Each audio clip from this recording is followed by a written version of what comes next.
Good morning, everyone, and everyone listening. This is Connie Lingus here with No sleep. I have gotten such little sleep.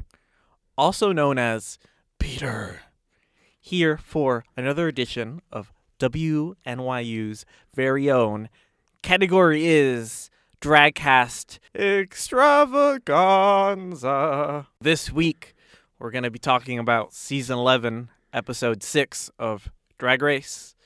And then afterwards, keeping the Drag Race theme, we're going to bring back issues in the community. And we're going to talk about RuPlug's ad race and the corporatization of RuPaul's Drag Race. But before we get there, let's talk about the episode. So we're talking about the mini challenge, Galisthenics. I think that was a pretty good pun. It's low-hanging fruit, but I approve. It had Love Connie as a guest to be like the Gene Simmons equivalent and encourage the girls. She's one of the best guests that they've had this season. I agree. Lots of fun. I feel like we haven't seen enough skag on this show, and it's really nice to see some. I agree. 100%. And speaking of skag, let's talk about Scarlett's wig and dancing. Oh, Scarlett, you can't dance. As we find out furthermore later. That wig was fun, though. It was cute. Evie's flipping. Evie's killing herself with all these flippy whips. But it's pretty impressive. She's like a contortionist. It's pretty cool. Brooke was out there impressing with them high kicks. She got that ballet experience. It's pretty cool. I think in terms of the looks, I think Akira's look felt the most pro. Akira had the most fun. Yeah. Well, Silky might have had the most fun, but Akira made me have the most fun. Yeah, just looked very appropriate for the setting, I think. Plastique was there, and that's pretty much been the motto for Plastique this entire season. Yeah, we'll get into Plastique again in a bit on the topic of outfits. Or, no, not on the... yeah, I guess on the topic of outfits. I kind of loved and hated Silky's Taco Bell outfit. Like, it did not read workout clothes to me at all. Nothing about her necessarily reads the challenge. I mean, she just kind of does whatever she wants. Sometimes that works in her favor, sometimes it doesn't. I didn't really complain this time. That's true, though. Honey, stop being weak. Put on some damn shoes.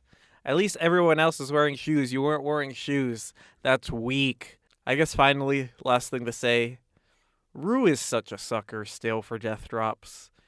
Like, you've seen so many death drops at this point, Ru, but you still get shocked by them. I don't think she gets shocked. I think she's just playing up her reaction, which, to be fair, so does everybody in this show. If you look at, like, the first season, when Ru walks into the room, it's so different than when it's like now. Like, in the first season, it was like, oh, hi. And now when Ru walks in, it's like, oh, my God, it's RuPaul. Is that really her? Is that really her? Oh, my God. And it's like, chill. You know? You see her every day. You see her, well, if not every day, then once a week. I don't know what they're doing on their days off. Yeah. But, I mean, look, they're all playing up their reactions. I'm used to it by now. That's true. That's fair.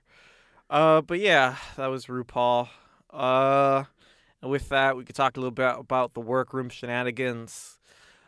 I think this episode kind of cemented with me my growing love for Akira. She has like some of the best reaction faces, I feel. Her reaction game is on point. I think the world needs more gifs of her reactions because she's very fun and vocal, and like she's fun and reactionary, but like I feel like has the right to be because she's like pretty good. At first, I was like, Akira, why did you choose both Silky and Evie on the same team if you're worried about them feuding? And then I realized she just chose the people who were any good at dancing. why did Plastique choose the queens that she chose? I don't know. I mean, look, Nina West wasn't that bad. Honestly, she was probably the best dancer on the team. Um, Ooh. no, Vanjie was not a good dancer. She just had a blue wig. Anyway, Ooh. I'll get into that. We'll get into that. Honey, that's the challenge. This is workroom okay, shenanigans. but what I'm saying is, in terms of workroom shenanigans, they were choosing the queens in the workroom, Yeah. and Plastique just, her choices were so questionable. Yeah, literally, she picked all the queens that cannot dance. Why didn't you choose Evie when she was available, for example? She just made some really questionable decisions. Yeah. That's Plastique for you. Yeah, Plastique, she's good at disappointing you. I feel like the first 2 episodes, we saw her shtick, and her shtick was good, but we've only seen her shtick since then. I feel like she's Ms. Cracker. And that... Honey! Okay, no, stop. I love Ms. Cracker, but I also think that she was perpetually safe, and while her looks were often good, very good for that matter, she failed to show in the actual performance. And I think that Plastique kind of has emulated that so far. I think that she's kind of emulated Valentina's original season when, sure, she had some really good looks. I think that some of her looks were the best, but she was just consistently safe. She was never standing out, even though she had such a big fan base. I don't know what Plastique's fan base is, but what I do know is that she's not really standing out, even though she keeps on saying every week that she wants to. Speaking of standing out, that another person that was thinking about standing out was Vanjie. It was kind of sad to see her break down about feeling like she doesn't fit in or something. She was eliminated once before. At one point, it's kind of heartbreaking to see her cry because like she comes off as so strong and she's come off as strong so consistently. But on the other hand, it feels like we'll get into this more with the runway, but it feels like she did not learn from her criticisms at all. Which is frustrating to me as someone that's such a fan of her and wants to see her succeed. It's like, honey, they laid out the criticisms and you did it again. I'll talk about Vanjie soon. Yes. Silky seems super content with just relying on the lip sync. And it makes sense in some ways. Sure, if she wants to be content with the idea that, oh, if I lose, I'm just going to lip sync for my life, even though I'm bored of hearing it and bored of hearing her give that advice to other people. I mean, if that's her strategy, then fine.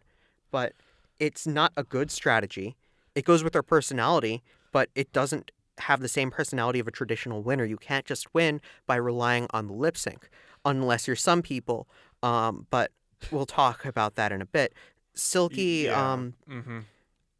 Silky needs to have a competitive personality if she wants to do well on the show, which does bring into the question, does she want to do well, or does she want to become a personality? And is there a problem with the latter? I don't feel like answering those questions right now. What I do feel like saying is that her strategy is not a winning one. So Brooklyn did move to New York. Why didn't we hear that sooner? She comes in with her Canadian flag saying she's from Tennessee, and then she says she moved to New York. If you're from New York, you say it within the first few sentences of your introduction. That's just how it goes. So maybe she didn't want to be pigeonholed as a New York queen. I still have a problem with it. Well, if she didn't want to be pigeonholed as a New York queen, then why did she name herself Brooklyn Heights? I just still have a problem with that. You're so shook by that. I really am. Yeah. Evie's story hurts. Yeah. It hurts in a way that a lot of other stories don't, because so many other queens talk about their past and how they've sought to overcome it. But now it's like trying to overcome a future. It's like I met somebody recently who has macular degeneration. Mm-hmm. That means that it's not age-related like most people, so she will go blind at a younger age, 50 at the latest, I believe that they say. It's that idea that eventually you won't be able to see. I can't imagine what it's like to live with that thought of everything just being temporary. The idea that she was constantly auditioning because she's like, I need to do it now, otherwise I'm just not going to get the chance to do it later.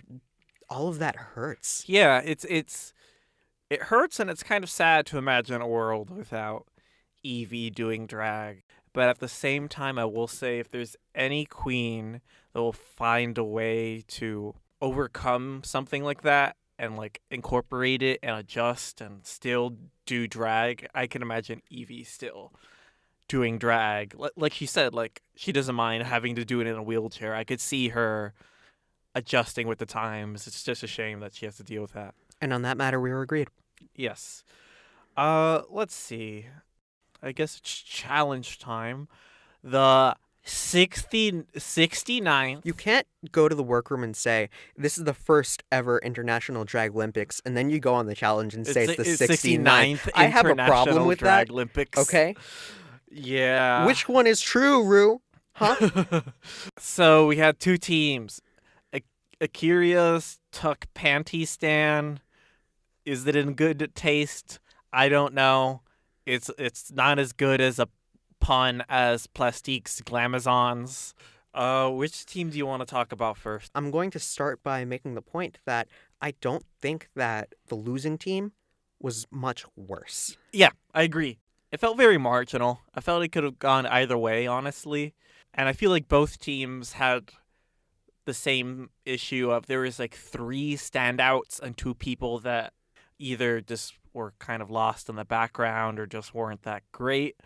I guess starting with Akira's team, the winning team, I think overall they were phenomenal. Evie was really good. Evie was really good. Showing a lot of face. Her contortion and her flips and all that stuff are still really impressive. And I just think her look was really good. Like, she looked very much like fierce. They had some really great synchronicity Yeah. throughout everything. I think that while Silky's batons were underwhelming, they were a nice touch.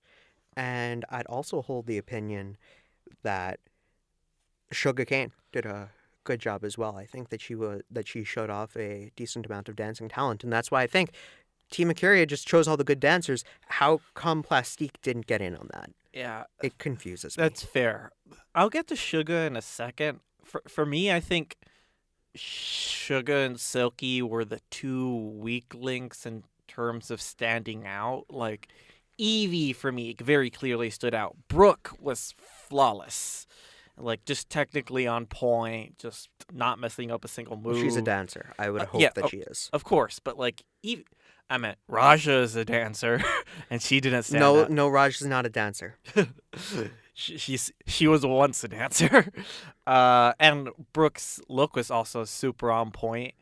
And Akira's look was super on point. Like, she wasn't the most, like, I think, technically phenomenal, but I think her enthusiasm, her look, and just her excitement to be there made her stand out. Suga and Silky comparatively were just kind of there. They weren't bad. They just didn't stand out to me. A lot of emphasis on comparatively. Yeah. Because they might have been the weak links in their team, but that team was titanium reinforced. Yeah, for sure. So, I mean, when we call them weak, we're not saying that they were bad. Yeah, for sure. Now, let's take a look at Team Plastique. So who were your stands out? Since you were coming at Vanjie before, and Vanjie was my standout. Vanjie was the standout, but I don't think it's because of her dancing. I think it's because of the wig. I actually thought about this, and I'm like, look, I think that Vanjie, I keep on noticing Vanjie, but I look at her dancing and it doesn't feel like it's anything impressive. I mean, sure, she death drops, but otherwise, I didn't feel like she was particularly impressive. And then I realized she has this incredible blue wig that, while it's incredible, I also feel like I didn't like how it was in there because I feel like it diverted too much attention. I think that the standout was probably Nina over the others. I think that you also had non-standouts that faded into the background, and I think that the ones that did that the most were Raja and Plastique. Scarlet didn't do too hot. You could see at one point that she fell, but in the context of the act, she actually made it work. She could have done worse. Yeah. For me, Plastique kind of stood out more than Nina. I think that if you look at Nina's dancing, it was the best on the team, including better than Vanjie. I think that Nina danced better than everybody else, but a lot of the parts just didn't have her in the forefront. I put in my notes that Plastique was only standout to me because, like, I feel like she got more physical than Nina. Like, she was doing a lot more, like, death drops and had some, like, standout, like, physical moves. But, like, when she wasn't doing those standout moves, she was just kind of there. Like, Nina, I guess, consistently had a personality. But we both agree that Team Akiria should have won. Yes, 100%. All right, let's bring it to the runway. Bring it to the runway. Runway. All that glitters. Best looks. I liked Akiria. She looked expensive as Hell, she looked more expensive than Rue has in some episodes, honestly. Like that is a look that she out-Rued Rue, I think. Wigs are important, and I think that her wig was better than a lot of the Rue wigs I've seen. Maybe I'm just inured to the Rue wigs, but the design, the symmetry on her dress, some subtle things like the tassels on her bangle, just it looked expensive. She looked like $1,000,000. Yes, I agree. There's no doubt in my mind that she should have won that. Yes. I really liked actually Rue's dress. Not a participant, but I liked Rue's dress. It looked kind of like Metropolis-esque. It felt a little bit different for her. It was good. I only noticed when she's wearing a different colored wig. That's when the world ends, and it has happened. Yeah, not today though. I liked Brooke's Sunset Boulevard just because I'm a sucker for like old-timey Hollywood, and I really like that movie and the musical. I will say that it kind of almost reminded me of like, I want to say her mummy for some reason. Yeah, the way that she walked and the way that it was very form-fitting.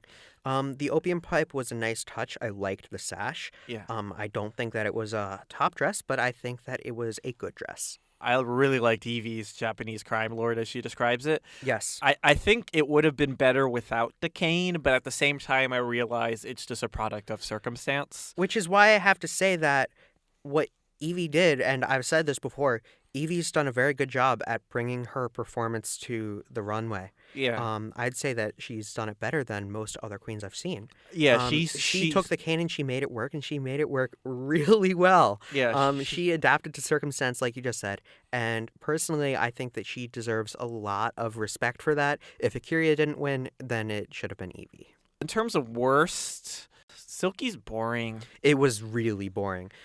Sure, she has this cross sash thing, good for her, but it didn't, I don't know, it was simple. The wig was nice, the rest was okay, and bringing back the fan was just out of place. I think that she's had some outfit diversity in the past. I just don't think that some of those have worked for her. That's And true. I just think that this one kind of fell flat, but she was on the winning team. That's true. I didn't like Suga's. I called it the cardboard head warrior because the headpiece It looked looked so cheap. It did look cheap. I loved the idea, but it looked cheap. so cheap. It looked like it was falling apart, like it was a paper mache volcano it was just that had been wiggling. left out in the rain. Yeah, No, it was it wasn't fierce at all. cool concept, cheaply executed. Similarly, I didn't like Nina's Nordic costume. I think that's the most costumey outfit I have seen in Drag Race in a long time, if not ever. It's so bad. It comes back to what I've constantly been saying with Nina. Her outfits look cheap. All of them have felt that way to me so far. Yeah. And I just think that she's really done poorly in terms of that. The one outfit that didn't necessarily feel cheap was the mop, and I just didn't really like the design there. Yeah. So I think that Nina's performances have been pretty good so far. I just don't like how she's been bringing it to the runway. You need to be able to adapt, and she is not adapting, but I feel like that's because the judges haven't been calling her outfits This for is what the they first are. time they read cheap. her. And they just kind of said, Nina, you're a beached whale, okay? It's just a big outfit. Why do you have such big breasts? Yeah. What's the deal? Give us something on the bottom. They didn't even necessarily say that it looked cheap. And I feel like the fact that they haven't been saying that is what's stopping her from recognizing that the outfits just look cheap. Yeah, and in terms of criticism, I guess we could say that Vanjie's outfit was one of the worst. I hate to admit. It was just so boring and looked cheap too. They were calling her a robot, and I didn't get it because I'm like, that's not a robot. That's just a very poorly done golden Playboy bunny. Yeah, the audacity she had to come out in that after being like they have commented again and again, change it up, and she didn't. The leotard, oh my god, the glitter just looked bad. Oh god, it was. That should have put her in the bottom this week. It should have put her in the bottom. She should have will been even lip admit. syncing. So Scarlet, I thought, was boring. I don't think it was the worst, but I thought that it wasn't stand out enough. It was just kind of like, I wouldn't have said that that outfit is an absolute killer, but her poor performance in the dancing segment, I think, kind of warranted her being in the bottom. I don't know if I would have rearranged it, but like she definitely should have been in jeopardy for it, because even though I did like the hair, and I'll admit, and I've liked a lot of Scarlett's outfits in the past. I think that she's been very consistent in the past, but we can talk more about that in a moment. Now, Raja, I thought ultimately it was kind of cool, but it was simple. The veil was interesting. Plastique, I appreciate the use of the term mega evolution. I mean, I play those poker moms to Plastique. I know what you're saying. But if I see the judges refer to any Asian person doing anything slightly avant-garde as anime one more time. I didn't think it was anime. I thought it was I know. Valkyrie. I agree, but someone called it anime because she's Asian, I guess. I thought that it was good. It wasn't a standout, but it was well done. But she can't rely on the wings too much. Yeah, the thing is, it didn't stand out because we already had a pair of wings this season, and we've had wings so many seasons at this point. You can't top Courtney's wing outfit, so stop. I do like the reference to the butterflies, though. Yeah. Okay, are we ready for the lip sync now? Let's talk about it. Scarlett versus Raja. The performance wasn't even close. In terms of Scarlett versus Raja? Yeah, I think that Scarlett did way better. Yeah. I think that bringing out the scissors and just cutting off the dress, she so flawlessly kicked it to the side that I thought it was really impressive. Sure, Raja wasn't doing poorly, but I think that Scarlett was doing really well. Even though she had like this bad dancing in the past, I thought that it was good. Well done. Yeah, it blows my mind that Scarlett's first time by herself lip syncing. First time by herself lip syncing. Limp syncing? Lip syncing. Evie would have been limp syncing. Doing a pretty adequate job at it. Versus Raja's this is her second time by herself doing it. Lip syncing. And it's close. And Rue picks Scarlett? What? Scarlett has at least stood out in competition. Raja has been nothing. She's a ghost. It was such a dumb, bad decision by RuPaul. I thought about this after the fact. First of all, I would have probably made the lip sync either Raja and Vanjie or Scarlett and Vanjie. Mm-hmm. But I thought about it after the fact. I was thinking, what are the other possible options? It would have been either kicking out Raja, which isn't necessarily objectionable, even though I think that Scarlett's performance was worse this week. I think that her lip sync was better and Raja's been in the bottom more often. Mm-hmm. I think that it doesn't help that the entire team ganged up on Scarlett, even though that's... I actually would have said somebody different, Mm-hmm. and I'm going to talk about that afterwards. If I was on their team, may I add. But I think that there's a possibility they could have done a double Shantae, but it's not like Raja's lip sync was so incredible that it warranted one. They could have done a double elimination, which would have been less objectionable for a lot of people, but I still would have thought that it was fair. Because at that point, Scarlett, she had a really bad performance this week, and Raja's been consistently bad. A double elimination and then bringing a queen back later wouldn't have been disastrous. Mm-hmm. And then I thought of another option. Eliminating Evie. And that's actually who I would have said if I was on the team. I would have said that Evie is a standout competitor who just suffered an injury, that she deserves a chance to recover and be on in full form, much like what they did for Eureka. Yeah, I feel like I could see them pulling a Eureka with Evie. If I was on their team, that's who I would have said. Now, all of this being said, I thought about it again, and I'm glad that this is how it happened. And that's because, first of all, Rue practically guaranteed Scarlett her place in All-Stars. She said this will definitely not be your last dance. There's a possibility open. And also, I think that to win RuPaul's Drag Race, yes, you can be a good queen without being an expert in everything, but you have to be pretty damn good at everything. And Scarlett just cannot dance, and she's not going to get the chance to perfect her dancing while she's on the show. That's fair. By getting sent home now, I bet you this, the second that she got back to her house, she signed up for professional dancing. Yeah. And when she gets back into the scene, when she gets back into All Stars, she'll be able to be a standout competitor. Scarlett has been really good at acting, if you ask me. She's had these incredible dresses to the point where I think she should have won last week. But if she can't dance, she doesn't have a chance. Mm-hmm. So it was going to happen sooner or later in that case. And honestly, I think that Rue or the producers recognized this too. I think that for the long run, we're better off for this. That's true. I just think that it shouldn't have been Raja and the other bottom in that case. I think that it should have been Vanjie. Yeah. I agree. Vanjie's dress was just that bad. Yeah, that's true. Yep. Well, by Scarlett, you will be missed. And with that was the episode. I guess we'll just get into quickly issues in the community. My great pun, RuPlug's ad race.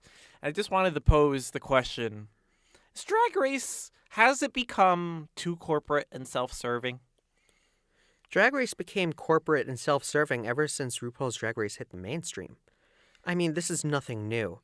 People often criticize the fans of drag who only focus on RuPaul's Drag Race because it's like, oh, you're not enabling the other queens that don't have that opportunity. And personally, I think that there's some merit to both arguments. I think that you still need to encourage people to watch Drag Race so that more people actually get to look at the scene. But I think that, yeah, you're going to have ads. I think that Ru is particularly shameless about it, and I think that has its pros and cons. But it's really tough to give a full evaluation. I have had my moments of disgust with the advertising. Like the Holoslay episode was, in my opinion, one of the show's lowest points. I mean, that did you guys know that RuPaul's new album, Sleigh Bells, is available on iTunes now? You can buy it.